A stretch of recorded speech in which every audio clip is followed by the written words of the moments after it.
Շնորհակալ եմ Աստծուց իր ողորմությունների համար, իր հաշների համար, իր բարիքների համար, շնորհակալ եմ Աստծուց, որ ձեր մեջ եմ նորից, այս անգամ շատ ավելի շատ եք, այս սրա ավելի մեծ է փառք Տիրոջը, թող Աստված ել ավելին անի,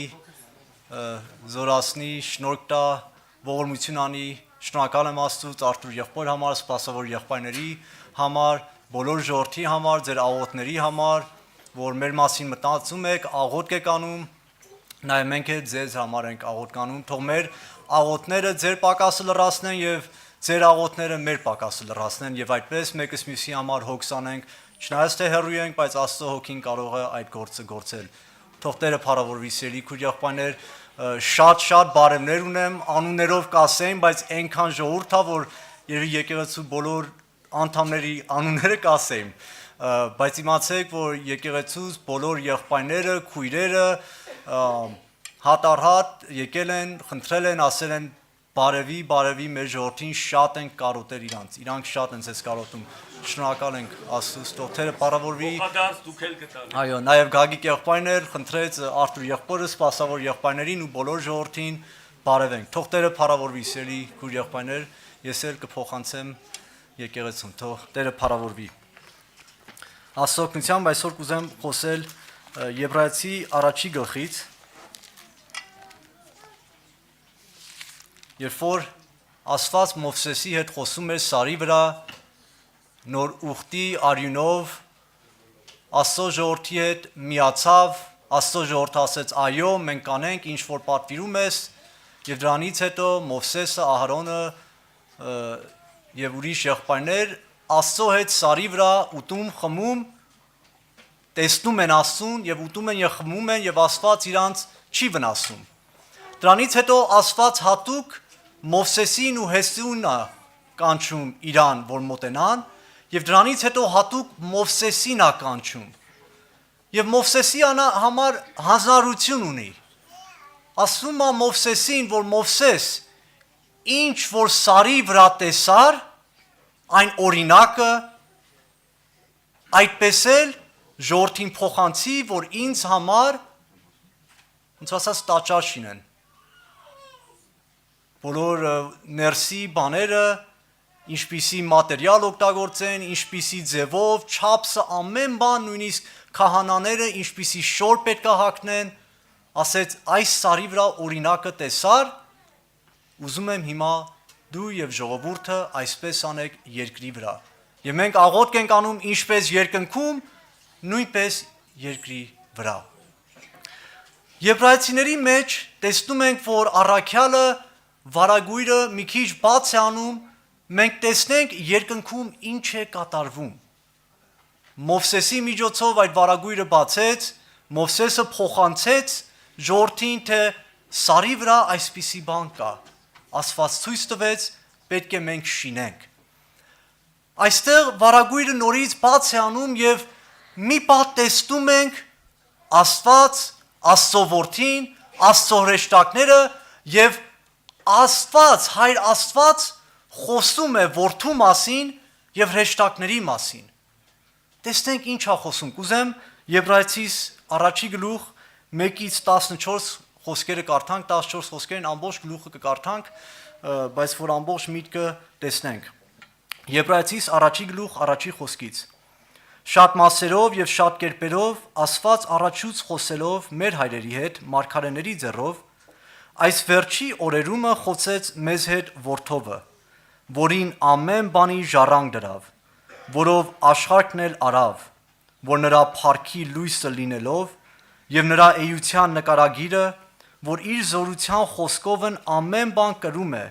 մեր մեղքերի սրբությունն իրանով անելուց հետո նստեց Աստծո մեծության աջ կողմը բարձունքներումը։ Եվ հրեշտակներիցն այնքան ավելի լավ եղավ,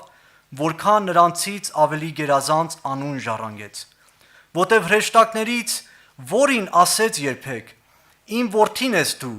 ես այսօր ծնեցի քեզ, եւ դարձյալ ես նրան հայր կլինեմ, եւ նա ինձ որդի կլինի։ Եվ երբ որ Անդրանիկին մյուս անգամ աշխարհ կմցնե, ասում է. Եվ երկրպագեն նրան Աստծո բոլոր հրեշտակները, բայց հրեշտակների համար ասում է. նա որ իր հրեշտակները հոգիներ արավ եւ իր պաշտոնյաները կրակի բոց, բայց որդուն ասում է. քո աթոռն ով Աստված մինչև հավիտյանս հավիտենից է, քո թագավորության գավազանը ուղիղ գավազան է, սիրեցիր արդարությունը եւ ատեցիր անօրենությունը, սրա համար օծեց քեզ ով Աստված, քո Աստվածը ուրախության յուղով ավելի քան թե քո ընկերներին, եւ դու ով Տեր, ի սկզբանե երկիրը հիմնեցիր, եւ երկինքները քո ձեռքի գործն են, նրանք կկորչեն, բայց դու կկենաս, կմնաս, եւ ամենը ձորձի պես կմաշվին,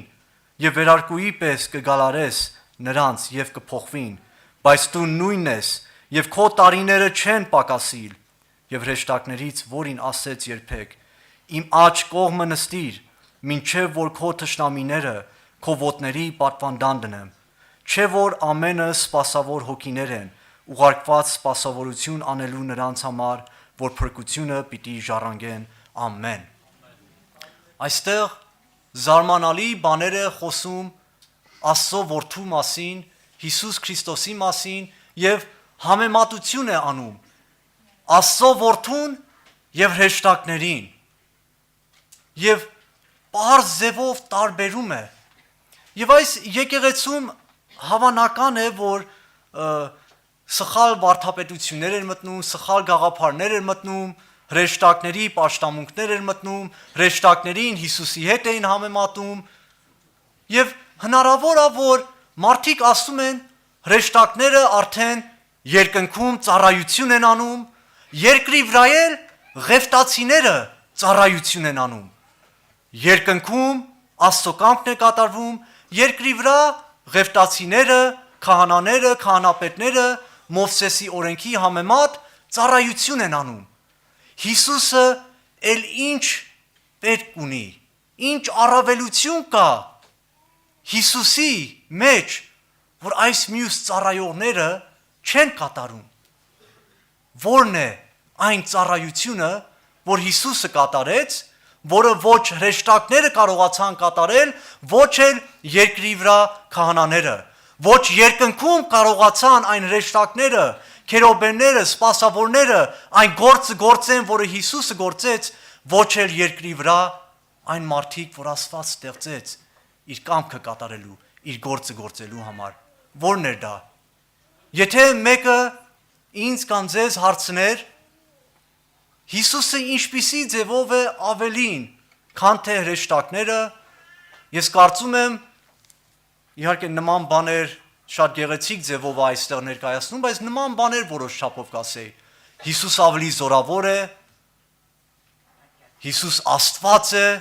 Աստված Աստծուց, լույս լույսից, ճշմարիտ Աստված ճշմարիտ լույսից, ծնված ոչ ստեղծված հավատքի դավանանք կա, չէ՞։ Մեծ բաներ կա Հիսուսի մասին, որ կարող ենք ներկայացնել եւ ասենք Հիսուսը այսպես է եւ հրեշտակները այսպես են։ Բայց էդի նորից այն հարցը չի պատասխանում, թե Հիսուսի միջնորդությունը ինչ կարևորություն կա։ Հրեշտակներն են սպասավոր հոգիներ, որ Աստված ուղարկում է իր ժողովրդի համար փրկության համար։ Քահանապետները երկրի վրա խավություն էին անում, ժողովրդի համար Աստծո եւ ժողովրդի մեջ միջնորդություն էին անում, գործ էին անում, ծառայություն էին անում։ Էլ ինչ կարիք կա Հիսուսին։ Բայց տեսնում ենք, երբ որ առաքյալը շարունակում է զարմանալի բան է ներկայացնում Հիսուսի մասին։ Ինքը տարբերություն է դնում Հիսուսի եւ հրեշտակների մեջ, ոչ թե որովհետեւ Հիսուսը ավելի զորավոր է, չնայած թե ավելի զորավոր է, ոչ թե Հիսուսը ստեղծողն է եւ նրանք ստեղծվածն են, չնայած թե դա էլ է իրական, ոչ թե որ Հիսուսը խոսում է եւ կատարում է եւ հրեշտակները այդ նույն զորությունը չունեն, հազար բան կարող ենք ասել, որ Հիսուսին Աստծո որդուն կարող է տարբերել հրեշտակներից։ Բայց մեկը կա, որ մարդկային մտքից վեր է, մարդու մտքով չի անցնի, թե սա է տարբերությունը։ Իհարկե մեր մտքով հիմա անցնում է, որտեվ Աստծո ավետարան ունենք, բայց մինչև Աստծո ավետարանը մարդու մտքով չեր անցնի։ Որն էր այդ տարբերությունը։ Դրանից հետո խոսում է Հիսուսի մասին, որ բոլորի համար մահը ճաշակեց, չարչարանք կրեց, նեղություն, տանջանք կրեց։ Եվ իր մահով խափանեց, հաղթեց նրան, որը մահի զորությունը ուներ, եւ մենք մեր ամբողջ կյանքը այդ մահվան վախով կապված ենք եղել։ Բայց Հիսուսը ոչ թե զորությունով, ոչ թե հրեշտակների գունդերով, ոչ թե ես իմ ինչ գերբնական զորություն ներկայացրեց եւ ժողովրդին վախցրեց, այլ իր անձը տվեց, կյանքը տվեց, խոնարհվեց, այն էլ խաչի մավանը խոնարհվեց։ Դրա համար հրեշտակներից մեծ է, որտեղ ոչ հրեշտակները կարող են այդ գործը գործել, ոչ էլ մարդը։ Գրվածը ամեն ձևով մեր նման փորձվեց առանց մեղքի, բայց մենք մեղավոր ենք, քահանապետները մեղավոր էին, իրանք զոհեր էին մատուցանում, համ ժողովրդի համար, համ էլ իրանց համար, եւ տկար էին, թերի էին, պակաս էին քահանապետները, գրված է, որովհետեւ նրանք մահանում էին, չեն կարող շարունակաբար այդ զոհը մատուցանել, իրանց զոհը կատարյալ չէր, չեն կարողանում այն կատարյալը անեին։ Հրեշտակներն էլ մարդ չէին, չգիտեին մարդու նեղությունը, ցավը, տանջանքը, չգիտեին թե ինչ է նշանակում մարդ լինելը, մսեղեն մարմնի մեջ լինելը, արյուն եւ մարմին ունենալը չգիտեին։ Բայց Հիսուսը, Աստծո որդին, այդ ամենը իմացավ, իր մարմնի վրա այդ բոլորը գրեց։ Եվ երբ որ պատկերացնում ենք խաչը, երբ որ նայում ենք այն տանջանքը, որ Հիսուսը կրեց, արտաքինով, երբ որ արտաքինով նայում ենք մարմնավոր աչքերով, կարող ենք ասենք, մենակ Հիսուսը չի խաչվել։ Շատերն են Հիսուսի նման խաչվել, շատերն են տանջվել, նույնիսկ կարող ենք ասել, մարդիկ կան ավելի մեծ մարմնի տանջանքներ են կրել, ավելի երկար ժամանակ են կրել այդ մարմնի տանջանքները։ Բայց ինչու համար է Հիսուսի խաչի թափած արյան արժեքը ավելի, քան թե ուրիշի արյունը։ Մի բան պատկերացրեք ձեր ամենաահավոր մեղքերը, մտքերը, ցանկությունները։ Մի բան պատկերացրեք, այն ամենաչար միտքը, որ դու ունեցել ես, որ հենց որ մտածում ես, որ այդ միտքը ունեցել ես, ամաչում ես։ Մի բան մտածի, որն է դա եղել։ Այն ամենաչար գործը, այն ամենաչար խոսքը։ Հիմա դա բազմապատկենք այն բոլոր մարդիկ, որ կային, որ հիմա կան եւ պետք է լինեն։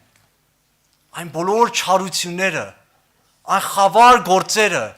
այն մեղք, այն բոլոր զզվելի բաները, որ եթե մտածում ենք, նույնիսկ չեն կարողանում մտածել, պատկերացրու աշխարհի այդ մեղքի ծանրությունը, կեղտը, չարիքը, Հիսուսը խաչի վրա կրեց։ Էդի ես չեմ կարողանում պատկերացնել, որ ոնց կարող է մարդասպանին, չարագործի համար, շնացողի, պոռնիկի, գողի, ավազակի, այն ամենավատ մարկանց համար ու նրանց մեղքերը իրա վրա կրի։ Այդպիսի բան չի եղել, սիրելի քույր եղբայրներ։ Եվ ինքը խաչի վրա դա արեց, եւ մահը խափանեց, եւ հիմա մենք հավատարիմ, ողորմած քահանապետ ունենք, գիտի իմ ցավը, գիտի քո ցավը, նեղությունը, տանջանքը, մեղքը, եւ դա ինչ է նշանակում, սիրելի քույր եղբայրներ։ Ժամանակակից գաղափարներ կան, որ Հիսուսը իմ մեղքերը ներում է, ոչինչ որ էդի անում եմ, կամ գիտես ազատ եմ սրա մեջ, Հիսուսը ազատեց, տարբեր գաղափարներ կան, որ Աստծո այն արդար սուրբ ստանդարտը, չափը մարդը ուզմա ցածրացնի խաչով։ Բայց Հիսուսը խաչի վրա չմահացավ, արյուն չթափեց, չտանջվեց, որ իրա չափը արդարության, իրա սրբության, իրա սիրո չափը չցածրացնի մեր մակարդակին։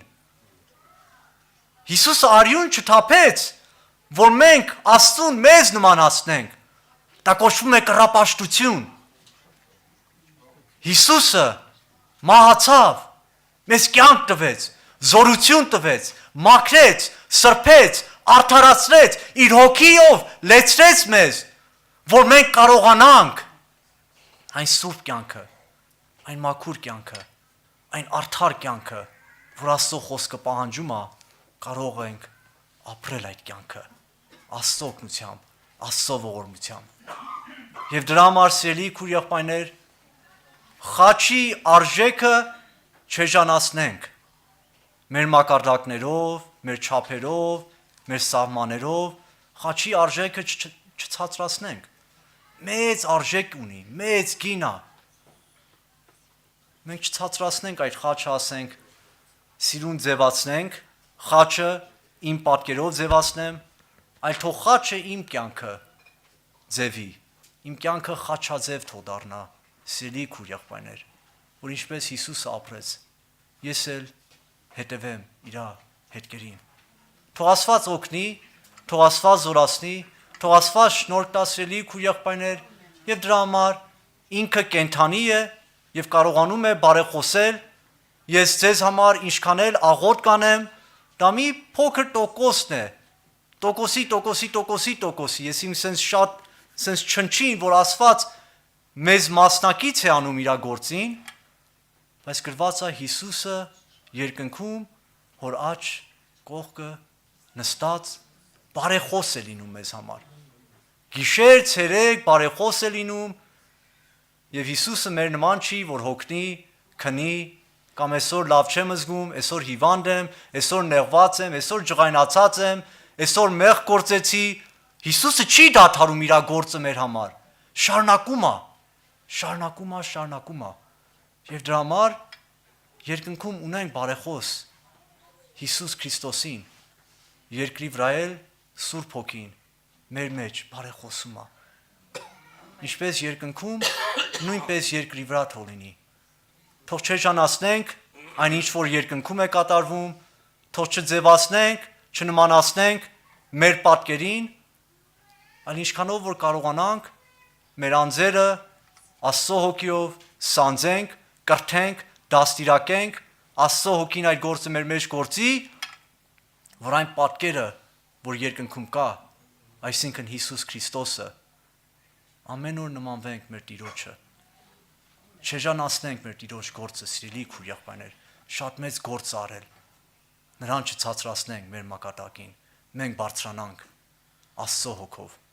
դեպի նրան, թող Տերը փառավորվի, սիրելի քույր եղբայրներ, թող Տերը օգնի, այդ գործը մեր մեջ գործի, իր անունի փառքի համար, ամեն, թող Տերը